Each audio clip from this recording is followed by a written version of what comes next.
අම්මා දැන්ද ආවේ? ඇයි මේ අවුලෙන් වගේ?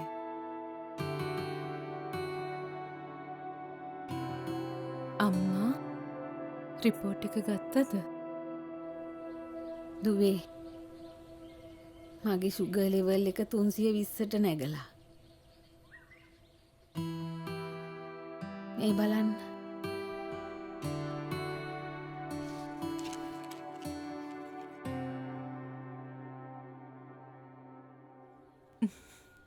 අම්මා කලබල වෙන්න එපා. වැඩක් නැහැ දුවේ. මෙච්චර පරිස්සම් වෙලත් මට දිය වැඩියාව හැදුනනේ. දිය වැඩියාව හොඳටම සනීප කරගත්තේ නැත්නම් වකුගඩු නරක් වෙනවා කියලා නර්ස් කිව්වා. දියවැඩියාවට බය වුණේ ඉස්සර. දැන් දියවැඩියාවට බය වෙන්න ඕනේ නෑ අම්මා. ඇයි ඒ?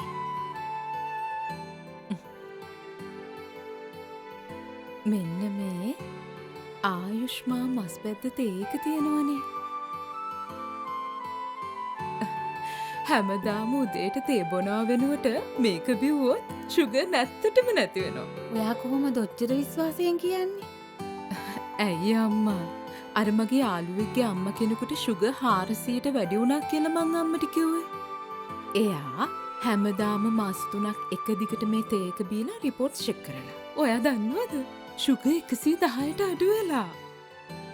ඇත්තද? ඔයත් දේවැඩියාව නිසා දුක් විඳින කෙනෙක්ද?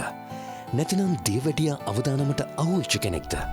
එහෙනම් දෙපාරක් හිතන්නේ නැතුව ආයුෂ්මා මස් බැද්ද තේ පැකට්ටුවක් ඔබත් ගෙන්වාගෙන උදේ තේ එක වෙනුවට පානය කරන්න.